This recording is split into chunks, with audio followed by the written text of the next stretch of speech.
દેશને એક સૂત્રમાં બાંધી રાખવા ન્યાય પ્રણાલી અસ્તિત્વમાં છે. ભારતમાં આમ તો કાયદો બધા માટે એક સમાન રીતે લાગુ પડે છે, પણ હકીકત એ છે કે એ માત્ર ને માત્ર કાયદાના પુસ્તકોમાં જ કેદ થઈને રહી ગયેલું નગ્ન સત્ય છે. તમામ ભારતીયો સ્વયં અનુભવી શકે છે કે સામાન્ય નાગરિકો માટે કાયદાની વ્યાખ્યા અલગ હોય છે, જ્યારે સેલિબ્રિટી કે રાજકીય નેતાઓ માટે કાયદાની વ્યાખ્યા પદ, પ્રતિષ્ઠા, પાવર અને પૈસાના આધારે બદલાઈ જાય છે. એક સામાન્ય નાગરિકના બાઇકની નંબર પ્લેટ જરા વળી ગયેલી હોય તો પણ ટ્રાફિક પોલીસ કાયદાનો દંડો ઉગામીને દંડ ફટકારી દે છે. રોંગ સાઈડમાં જતા બાઇક કે સ્કૂટરનો ઈ મેમો ઘરે બેઠા આવી જાય છે. એ તો ઠીક, પાન ખાઈને સડકોને ચીતરી મૂકતા વાહન ચાલકોને પણ ઘરે ફોટા સહિતનું ઈ ચલાણ આવે ત્યારે જ ખબર પડે છે કે હું કાનૂનના પંજામાં રંગે હાથ ઝડપાઈ ગયો છું અને હવે આ દંડ ભરવો જ પડશે. ઘણી જૂની ફિલ્મોમાં પોલીસ ઇન્સ્પેક્ટરને તમે ડાયલોગ ફટકારતો જોયો હશે, જેમાં તે કાયદા કાનૂનનો પાઠ ભણાવવા વિલનને કહેતો હોય છે કે કાનૂન કે હાથ બહોત લંબે હોતે हैं. જોકે કાનૂનના આવા લાંબા હાથ કોઈ સેલિબ્રિટી કે રાજકીય નેતાઓ કે કાર્યકર્તાઓના ગળા સુધી પહોંચતા જ ટૂંકા થઈ જતા હોય છે. માનો ને કે હાથને લકવો થઈ જતો હોય છે. આવો જ એક બનાવ શુક્રવારે રાજકોટના કિસાનપરા ચોકમાં બન્યો હતો. ડીસીપી પૂજા યાદવ નામના બાહોશ પોલીસ અધિકારી સ્ટાફ સાથે ટ્રાફિક ડ્રાઈવમાં હતા. તે દરમિયાન ભારતીય જનતા પાર્ટીના સ્થાનિક હોદ્દેદાર કાર્યકર્તાની બે કાર ટ્રાફિક નિયમ ન અનુસરવાને કારણે પકડી હતી.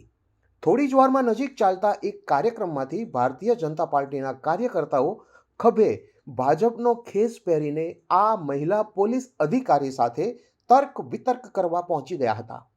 આમ છતાં બાહોશ, નીડર તેમજ તટસ્થ ગણાતા ડીસીપી પૂજા યાદવ ટસના મસ ન થતા અંતે સ્થાનિક નેતાઓએ એક મહિલા ધારાસભ્ય પાસે ભલામણ કરાવીને બંને કાર છોડી મૂકવા વચલો રસ્તો કાઢ્યો હતો અને આરસી બુક જમા લઈને કાર છોડી મૂકવામાં આવી હતી. આ બંને કાર પૈકી એક કારમાં કાળા કાચ હતા તો બીજી કારમાં નંબર પ્લેટ જ લગાવવામાં આવી ન હતી. ત્યારે સવાલ થાય છે કે શું કાયદો માત્ર સામાન્ય નાગરિકોને જ લાગુ પડે છે? કાયદા કાનૂનથી બચવા માટે કોઈ રાજકીય પક્ષના અને ખાસ કરીને સત્તાધારી પાર્ટીના કાર્યકર્તા કે નેતા બનવું જરૂરી છે? રાજકારણ સ્વચ્છ નથી, પણ ગંદુ છે તેવું લોકો દ્રઢપણે માને છે. આવા લાગવગ્યા નેતાઓને કારણે જ રાજકારણને લોકો બુરી નજરથી જોવા લાગ્યા છે. પણ અહીં સવાલ કાયદા કાનૂનની સાખ જાળવવા મથતા પોલીસ અધિકારીઓના મોરલનો પણ છે. જો આવા સ્થાનિક નેતાઓ, ધારાસભ્યો, મંત્રીઓની ભલામણ કરવાથી સલામત રીતે નીકળી જતા હોય ત્યારે બાહોશ અધિકારીઓ હતોત્સાહ થાય છે. આ સ્થિતિ દેશમાં વ્યાપકપણે ફેલાયેલી છે, જેને સુધારવી જરૂરી છે. અન્યથા લોકો તમામ સારા અને સંનિષ્ઠ અધિકારીઓ સામે પણ શંકાની દ્રષ્ટિથી જોવા મળશે.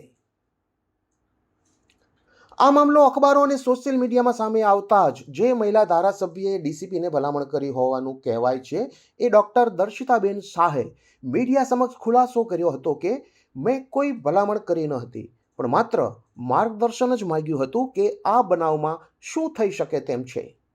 ત્યારે સવાલ એ છે કે લાખો મતદારોના મતથી ચૂંટાઈ આવેલા હજારો લોકોને આ રીતે પોલીસ કે કોઈ ટ્રાફિકના નિયમ ભંગ બદલ અગાઉ રોક્યા હશે.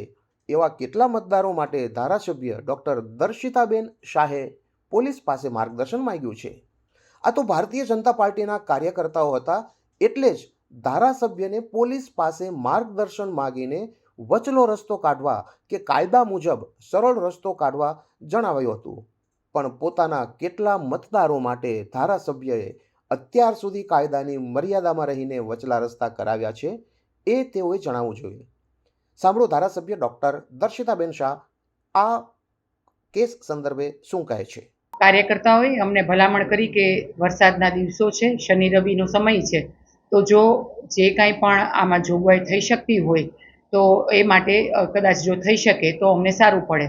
ત્યારબાદ શહેર પ્રમુખ મુકેશભાઈ દોશી પણ આવ્યા અને એમણે પણ ડીસીપી એમણે એસીપી રબારી સાહેબ સાથે વાત કરી અને મેં ડીસીપી પૂજા યાદવ સાથે વાત કરી કે આ બાબતે શું થઈ શકે. પોલીસે જે કામગીરી કરી છે, પોલીસની કામગીરી ખૂબ સરાહનીય છે.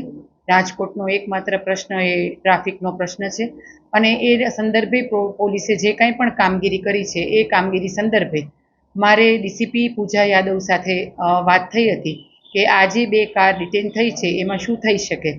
એ લોકોએ બંને કારનો આરટીઓનો મેમો જે તે કાર ચાલક હતા એમને અમારા કાર્યકર્તાને આપેલો હતો. આ બાબતે આરટીઓના મેમો બાબતે પણ અમારે વાત થઈ. તો આરટીઓ ઓફિસ ગઈકાલે શુક્રવારે સાંજે 6:30નો કાર્યક્રમ હતો, એટલે આરટીઓની ઓફિસ છે એ બંધ થઈ ગઈ હતી અને ત્યારબાદ એમણે એવું જ કીધું, પૂજા યાદવે પણ કાર ચાલકને એ જ રીતે સમજાવ્યું કે આપ આરટીઓએ જઈ અને આ મેમોમાં જે દંડની રકમ છે એ દંડની રકમ આપ ભરી આપશો તો આપની કાર છે એ તરત જ છૂટી થઈ જશે. પરંતુ 6:30 થઈ ગયા હોવાથી આરટીઓની ઓફિસ બંધ થઈ ગઈ હતી. એટલે ત્યારબાદ અમે પૂજા યાદવ જે ડીસીપી છે એમની સાથે ફરીથી પરામર્શ કરી અને એમને કીધું કે આમાં કોઈ પણ ન્યાય વિરુદ્ધનું કાર્ય કરવાનું નથી, કોઈ પણ કાયદાનું ઉલ્લંઘન કરવાનું નથી. જે કાંઈ પણ કાયદાકીય જોગવાઈ હોય એ બાબતે તમે અમને માર્ગદર્શન આપો કે જેથી કરીને અમે કાર્યકર્તાને એ રીતે સમજાવી શકીએ. આથી એમણે જ અમને માર્ગદર્શન આપ્યું કે આમાં 2 જોગવાઈ હોય છે કે એક તો આરટીઓએ જઈ અને એ દંડની રકમ ભરી દે એટલે તરત જ એમની કાર ત્યારે ને ત્યારે જ છૂટી થઈ જાય, અને બીજી જોગવાઈ એવી હોય છે કે એમની ઓરિજિનલ આરસી બુક, ગાડીની ઓરિજિનલ આરસી બુક એ પોલીસ સ્ટેશનમાં જમા કરાવે અને પછી જ્યારે એ આરટીઓ ઓફિસ જઈ અને દંડની રકમ છે એ ભરે અને એ ભર્યા બાદ એ પહોંચ અમને બતાવે એટલે અમે ગાડીની ઓરિજિનલ આરસી બુક અમે એમને પરત આપીએ. ત્યાં સુધી ગાડીની ઓરિજિનલ આરસી બુક છે એ અમારા કબજામાં રહે છે. આ કાયદાકીય જોગવાઈ છે. કોઈ નિયમ વિરુદ્ધનું કાર્ય કરવામાં આવ્યું નથી, કોઈ નિયમનો પણ ઉલાળ્યો કરવામાં આવ્યો નથી, પરંતુ જે કાંઈ પણ અમને પોલીસ વિભાગ દ્વારા માર્ગદર્શન મળ્યું એ માર્ગદર્શન અનુસાર સંપૂર્ણ ન્યાયિક તપાસ અને કરવામાં આવી છે. બંને કાર્યકર્તાઓને સમજાવી દેવામાં આવ્યા છે. બંને કાર્યકર્તાઓ જે કાંઈ પણ પોલીસ દ્વારા દંડની રકમ છે એ પણ ભરી દેશે. અત્યારે એમની ઓરિજિનલ આરસી બુક પણ પોલીસના કબજા હેઠળ છે અને ત્યારે જ પોલીસ એમને પાછી આપશે જ્યારે એ સંપૂર્ણ દંડની રકમ ભરી આપશે. ભલામણ કરવાનો પ્રશ્ન નથી. મેં માર્ગદર્શન માંગ્યું હતું કે આ બાબતમાં ન્યાયિક જોગવાઈ શું છે એ બાબતનું મેં પૂજા યાદવ ડીસીપી છે એમની પાસે માર્ગદર્શન માંગ્યું ને એમણે જ મને માર્ગદર્શન આપ્યું કે આ રીતે 2 જોગવાઈ સરકારશ્રીમાં હોય છે, એટલે આમાં આ રીતે એ કરશે તો અમને કોઈ કાર રાખવાનો અમારે કંઈ બીજો ઉદ્દેશ નથી, પરંતુ ત્યાં સુધી અમે કાર છોડી ન શકીએ. મેં કીધું બરાબર છે, આપે જે કાર્યવાહી કરી એ બરાબર છે. હવે જે ન્યાયિક જોગવાઈ છે એ અનુસાર એ બંને કાર્યકર્તાઓ કાર્યવાહી કરશે. અને એટલા જે કાર્યકર્તાઓએ આ કર્યું હતું એ કાર્યકર્તાઓને પણ અમારા માધ્યમથી કહેવામાં આવ્યું છે કે ભાઈ તમારે આમાં દંડ પણ ભરવો જ પડે, કારણ કે આ નિયમ તમે નેમ પ્લેટ ન રાખો, નંબર પ્લેટ ન રાખો એ યોગ્ય ન કહેવાય, એટલે દંડ તો ભરવો જ પડે. અને એટલા માટે થઈને જ એમની ઓરિજિનલ આરસી બુક કે જેના વગર તમારી ગાડી છે એ નિરર્થક છે, એટલે ઓરિજિનલ આરસી બુક છે એ આપણે અત્યારે પોલીસ પાસે એટલે જ જમા કરાવી છે, કારણ કે નિયમ વિરુદ્ધ જવાની આમાં કોઈ પ્રશ્ન જ નથી. એ બાબતે આપ એમનો જ અભિપ્રાય લઈ લેશો, કારણ કે એ બાબતનો મને બહુ ખ્યાલ નથી, એટલે એ બાબતે હું વધારે પ્રકાશ નહીં પાડી શકું. ગઈકાલની જે ઘટના હતી અને મારે જે ડીસીપી પૂજા યાદવ સાથે જે કંઈ વાત થઈ એ વાત સંદર્ભે હું આપ સૌના બાબતે ધ્યાન પ્રકાશમાં મૂકી શકું. કાર્યકર્તાને પણ મેં તરત જ બંને કાર્યકર્તાઓને મેં સૂચના આપી છે કે જે પોલીસે જે આપણને દંડની જોગવાઈ કરી છે, પોલીસે જે કાયદાકીય આપણને જોગવાઈ કરી છે એને આપણે અનુસરવી જ પડે. આપણે ભારતીય જનતા પાર્ટીના આપણે કાર્યકર્તા છીએ, આપણી એક ફરજ છે અને પાર્ટીની આપણી ફરજના ભાગરૂપે અને એક સાચા નાગરિકના ભાગરૂપે આપણે દંડ પણ ભરવો પડે, આપણે આપણી બુક પણ જમા કરાવવી પડે અને પોલીસનો જે ન્યાયિક દંડની જોગવાઈ છે એને આપણે ફોલો જ કરવી પડે ને ત્યારબાદ પણ જે કાંઈ પણ પોલીસ માર્ગદર્શન આપે એ પ્રમાણે આપણે એને અનુસરવું પડે. એ આપણી એક સાચા નાગરિક તરીકેની ફરજ છે. ના, પૂજાબેન યાદવે એમના વિભાગ લગત જે કાંઈ પણ કામગીરી કરી છે એ યોગ્ય જ છે, એ સરાહનીય છે, કારણ કે દરેક વ્યક્તિ સમાન જ હોય છે. કોઈ વ્યક્તિ ઊંચી કે નીચી હોતી નથી. એટલે દરેક વ્યક્તિ સમાન હોય છે ને કાયદો પણ દરેક વ્યક્તિ માટે સમાન જ હોય છે. એટલે પોલીસે એનું જે કામ કર્યું છે એ યોગ્ય જ છે એની જગ્યાએ, અને એમણે જે માર્ગદર્શન અમને આપ્યું એ પ્રમાણે જ અમે લોકો ચાલ્યા છીએ. કાર્યકર્તા કોણ હતા આપને ખ્યાલ છે?